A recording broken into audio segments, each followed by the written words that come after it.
Profesor, buenas tardes. Buenas tardes, ¿cómo está? Bien, gracias. Profesor, tenía una pregunta, digamos, ¿nos puede comentar un poco su perfil de las cosas que ha trabajado, su experiencia laboral un poco? Sí, yo he sido, pues he guardado como dos campos, ¿sí? Uno, pues yo siempre lo llamo como el campo del sujeto y el campo del lo otro, del otro. Porque yo he hecho, soy psicólogo clínico en la Nacional, y me formé como psicoanalista, hago consulta y pues he tratado y he trabajado en ese ámbito clínico, uno en mi práctica de consultorio Sí, y la otra con institución, con convenios con bienestar familiar, con niños en protección. ok, Y trabajo con psicosis, retardo, autismo, ¿sí? ok. De una vía. Em, La otra vía es en términos de mi campo docente, ¿sí? sí, Y he estado en universidades públicas, estatales, y he trabajado también en el campo de historia. la historia, ¿qué es lo último que ha estado haciendo? He Porque es hecho la parte del doctorado. doctorado, ¿no? Sí, sí, sí. Sí. Yo le quería hacer una pregunta respecto a las cuestiones de estudio y era por qué ese cambio, ¿no?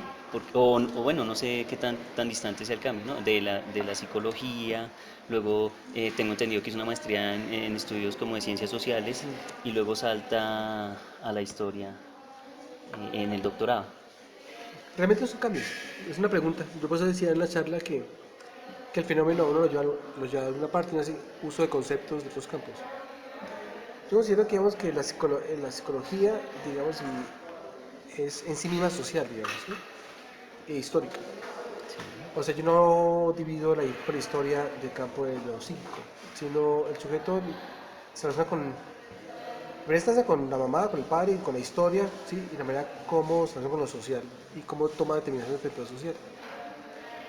En consecuencia, digamos, ese fue mi camino, también las contradicciones de mis temas, ¿sí? Como estudiante, pues, uno, formación marxista, dos, ¿sí? Por otra parte, cómo hago artículos con esto, cómo articula la clínica con el marxismo. sí. Y eso me llevó también a hacer investigación en eso, o sea, de qué manera articulo en la tesis un problema que es, aparentemente sí, es del sujeto, pero tiene que ver con lo político. Y mi tesis en maestría fue la función del objeto del capitalismo, pero haciendo uso de autores como Marx, como Freud, como Lacan. ¿Sí? Pero en tanto que no considero que son campos indisociables, que son campos no son pues radicalmente separados, sino que hay unos Hay vínculos, una conexión. ¿sí? La conexión es la pregunta, ¿sí? Ok. Eso me lleva a una pregunta que surge incluso antes de la presentación del coloquio y veo que usted habla mucho sobre el sujeto y me parece interesante de pronto que nos pueda contar un poco cómo es su visión del sujeto visto desde la ciencia, que era de pronto algo que nos comentaba en la charla. Sí, en primera instancia, sujeto es un concepto filosófico. Y el concepto filosófico realmente significa la sustancia en términos de lo esencial, lo que subyace, las propiedades intrínsecas de cada cosa, ¿sí? Pero entre el sujeto se asocia al hombre, al hombre es únicamente la modernidad, porque antes el sujeto está asociado a Dios, el sujeto ante el enigma. Pero la modernidad es exclusivamente el yo, el concepto del yo se asocia al sujeto. Entonces, primero, eso permitió que el hombre se asumiera responsabilidad de su propio acto, ¿sí? Y ahí fue cuando empezó como a constituir lo que llaman la ciencia, ¿sí? Como ese sujeto que piensa, que es referente de todo lo que existe, empieza a preguntar sobre las cosas que existen. Pero ese sujeto desaparece. O sea, funda la modernidad y desaparece. Porque la modernidad no recoge ese sujeto.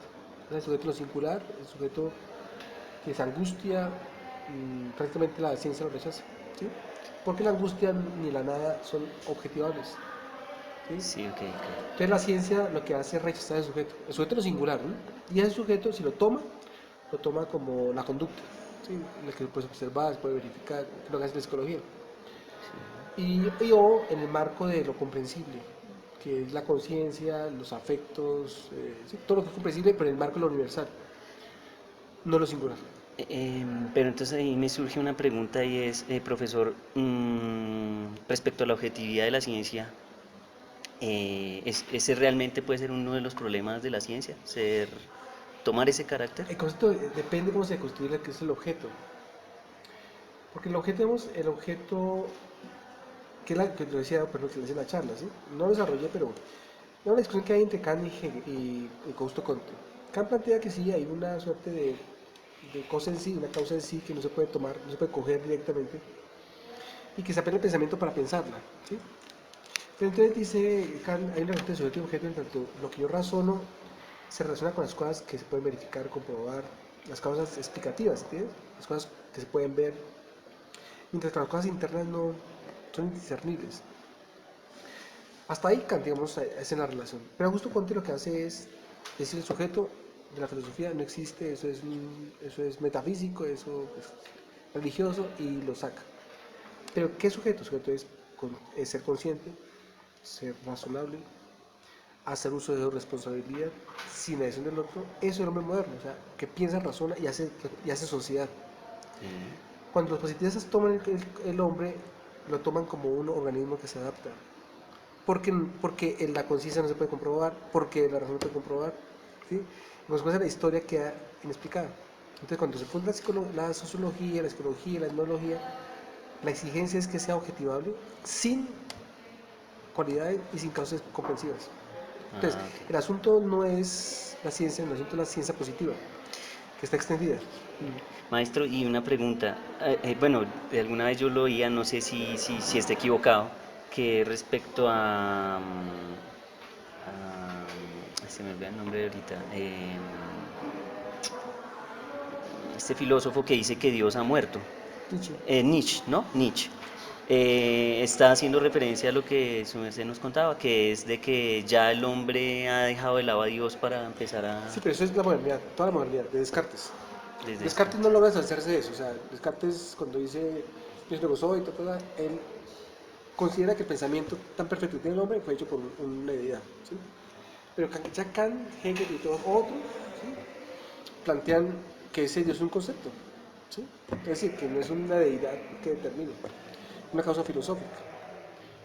Nietzsche plantea eso, el Dios ha muerto en tanto que es el hombre el que se erige como si fuera un Dios, ¿sí?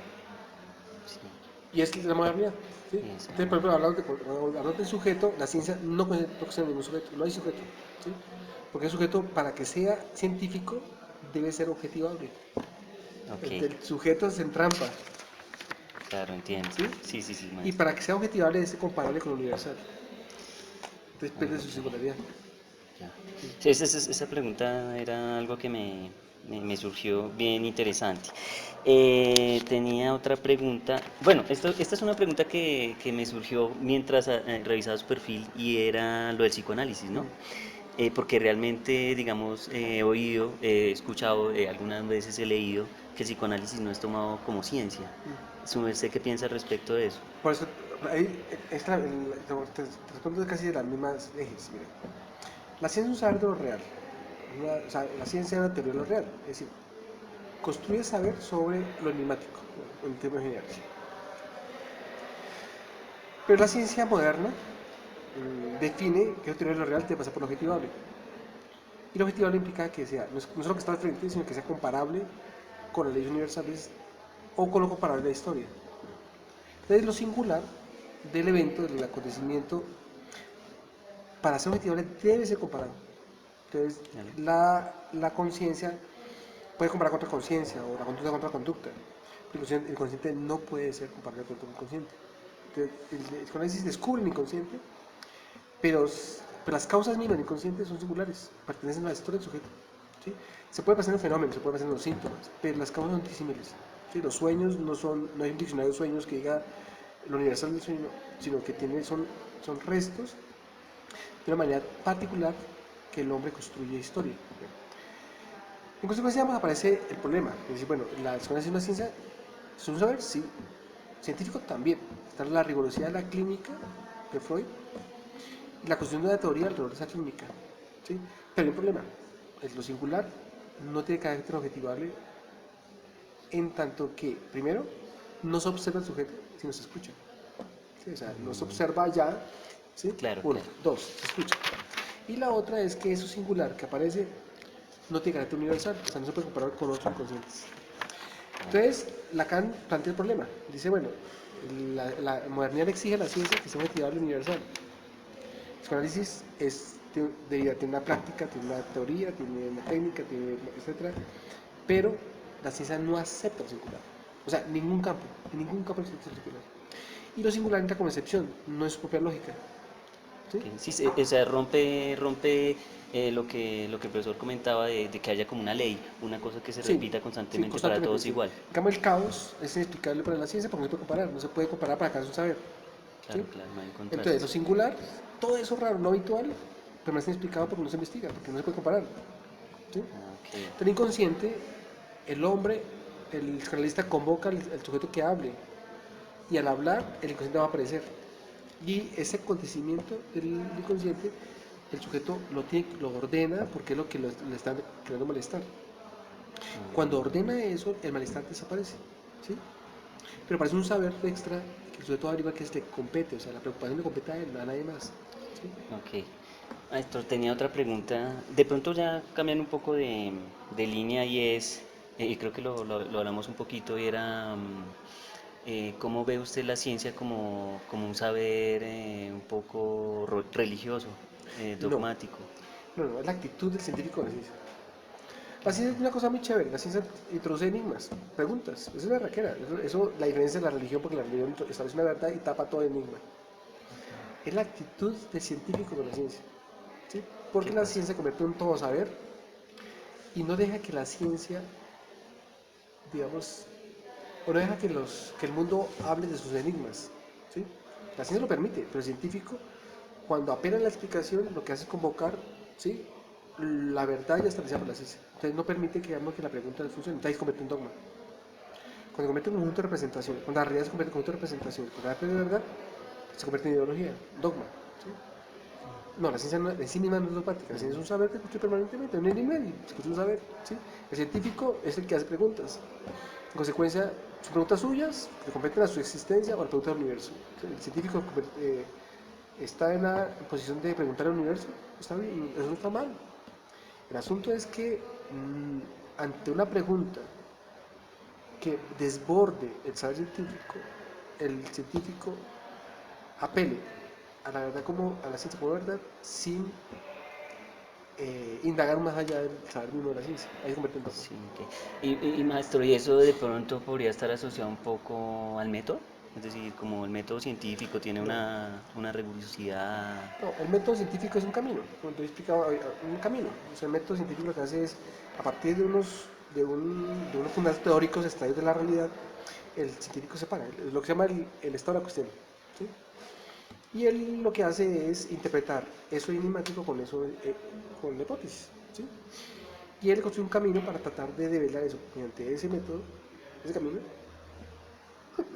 lo que, lo que le permite abordar ese fenómeno.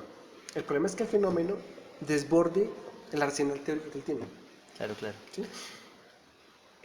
Si el científico es abierto, ¿sí?, planteará un problema, una pregunta a la ciencia.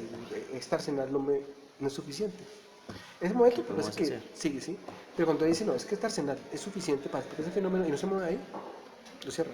Claro, Entonces ahí es cuando se convierte entonces no es el método, en dogma. el método deriva de las leyes universales. Claro, claro. Ah, ok, maestro.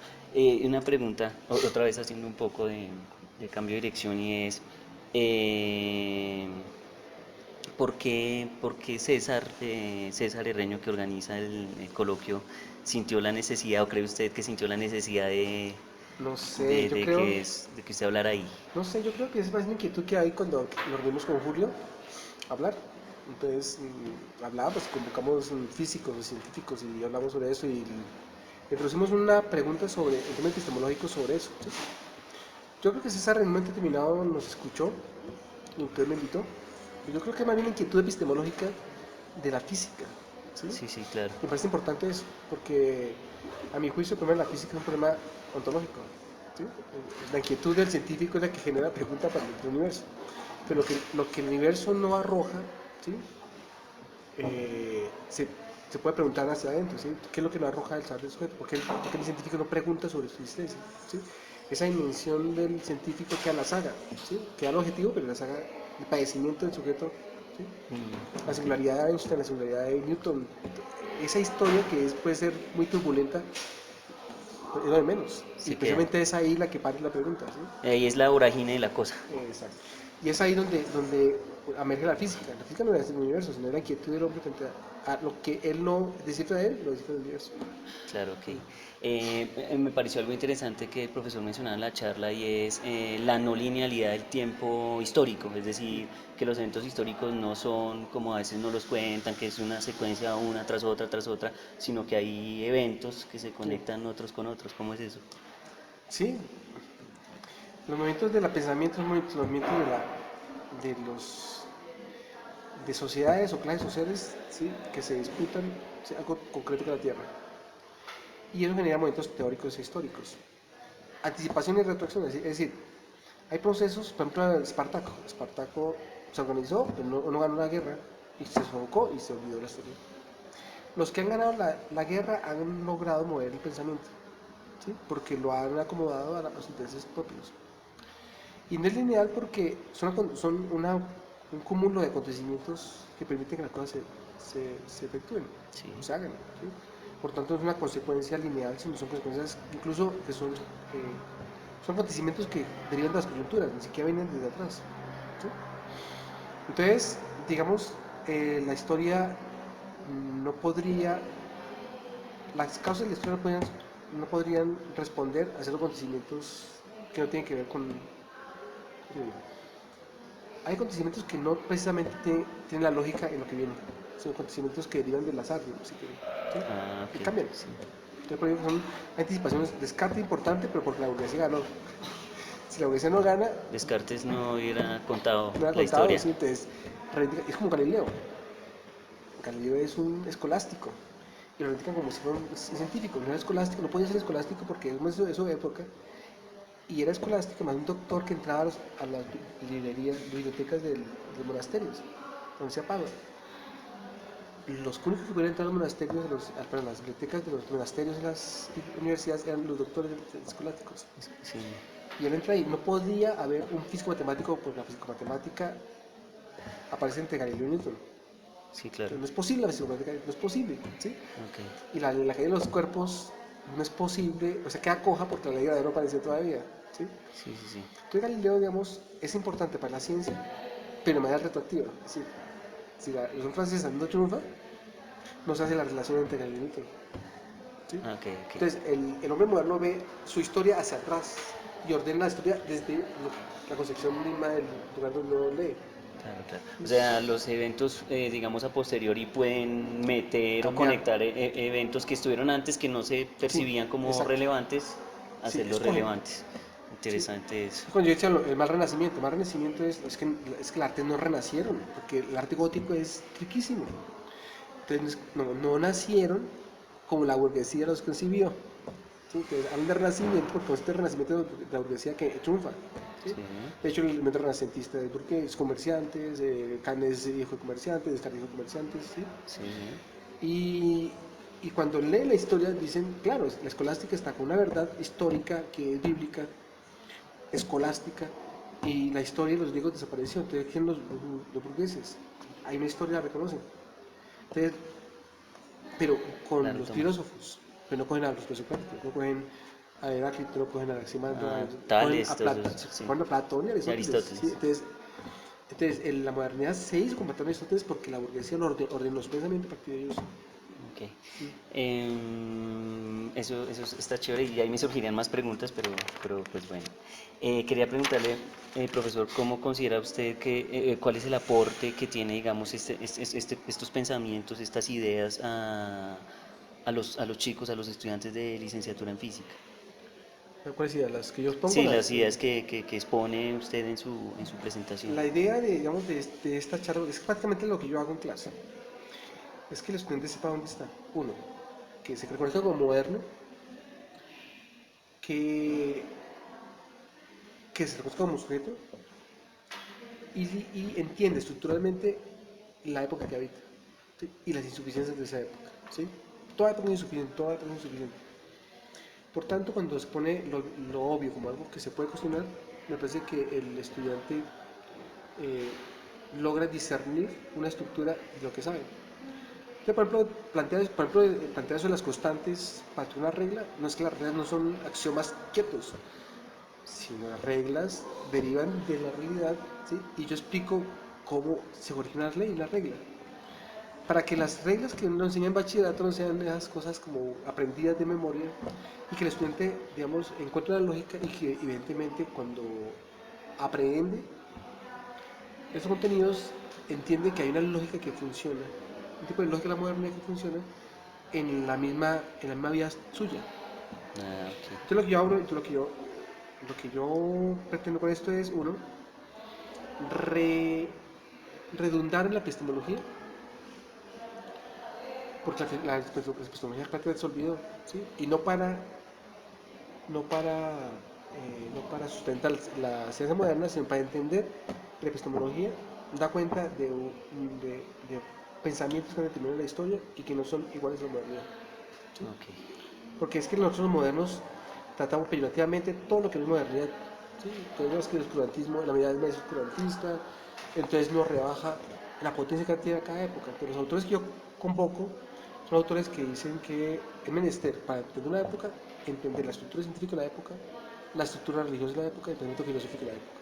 Si yo conozco eso, puedo entender por qué los medievales se reunían a discutir cuántos ángeles había en la punta de un alfiler. Que eso es absurdo para nosotros, pero para ellos Tenía todo el sentido. todo el sentido porque estaba preguntado por el ser. Es Esa por el pregunta por el ser contexto. es la misma. Hay una pregunta por el ser de la modernidad también, pero no es con los mismos elementos, no con otros. Son otros. ¿Sí? Entonces hay unos conceptos no tan sólidos que no entienden la época. ¿Sí? Es decir, esa es la cuestión de que uno no puede juzgar digamos, a los periodos, a épocas anteriores desde el punto de vista histórico Sí, o desde la actualidad, sino desde la exacto, historia sí. contextual, Sí, se con el contexto. entendamos la época primero y después, ahí sí discutimos, sí, la modernidad Claro, no hace eso. O sea, las universidades de la Edad Media surgieron no para enseñar física o historia, sino fueron claustros que se crearon para pensar la clase de vida, ¿no? ¿Sí? Por eso, quien propuso eso fue Santo Tomás. Y que la universidad moderna es diferente radicalmente a la universidad medieval, porque ahí el claustro ya empieza, es un hombre que discierne y pone al frente objetos que piensa, que tiene radical diferencia con el medio. ok. Maestro, y tenía una pregunta que es un poco respecto a la epistemología, porque yo sé que el profesor trabaja en esos ámbitos un poco, y es, ¿considera usted que la epistemología ha sido olvidada? Bueno, particularmente en el proyecto de licenciatura en física, que es como en el que estábamos haciendo el coloquio, ¿considera que la epistemología no ha sido bien llevada o cómo ha visto que ha sido trabajada? Yo no sé, lo que pasa es que digamos, hay como dos, bueno, yo planteo como dos maneras de ver la epistemología. Una, que es la enseñanza del pensamiento científico moderno, es la estructura del pensamiento científico moderno, es la epistemología. Y la otra es la manera como cada época estudió saber, ¿sí? Científico, en su propia época. ¿Sí? Yo tomo el segundo. Y la epistemología es la relación entre sujeto y objeto. Y es menester entender la relación entre el sujeto y la física. O al menos cuestionarlo. ¿Sí? Entonces, yo considero que hay una falencia en la importancia que se le da a la epistemología para entender que la física. ¿Sí? Es decir, no es simplemente una materia más, sino Como un relleno, es pues. indudable que un físico debe saber que es un sujeto. ¿Sí? Y en consecuencia, si soy un licenciado, yo debo saber qué es un estudiante para poder transmitir un saber físico al estudiante. O sea, yo debo saber muy bien qué sujeto piensa, que pregunta, y yo debo establecer una relación dialéctica con un sujeto. Y sobre todo es la licenciatura. Se soslaya las licenciaturas. O sea, se habla de epistemología, se habla de todas las líneas que son humanistas, digamos. Sí, A pesar que yo creo que la física es humanista tanto como la psicología. O sea, hay una discusión ahí. ok. Pero considero que, digamos, que hay falencias porque los docentes o la ciencia a física no ha dado importancia al sujeto. O sea, cualquier personaje físico o licenciado en física debe saber del sujeto. ¿Sí? Claro, claro, claro. Maestro, y una última pregunta ya como para terminar y es, ¿habrá una segunda parte en la charla? Es A mí me decir, gustaría, sí, sobre todo, es que yo digo generales hoy, Me gustaría es como coger esto de la ciencia, que fue prácticamente el tema que le pasó a César, que es de qué manera la ciencia, si no se preocupa por el sujeto, por el lugar que tiene el sujeto en lo singular, en el campo de la ciencia termina siendo arrasadora. En su pretensión de avance, termina siendo un retroceso. Claro, ¿Sí? sí, sí, sí. ¿Sí? Y eso tiene que ver con la manera como está ubicada en la historia. ¿Sí? Por Ok, supuesto, aparecen intereses de clase, ¿sí? De qué sí, manera la investigación termina siendo validando intereses particulares en detrimento de los sectores amplios o mayoritarios. ok.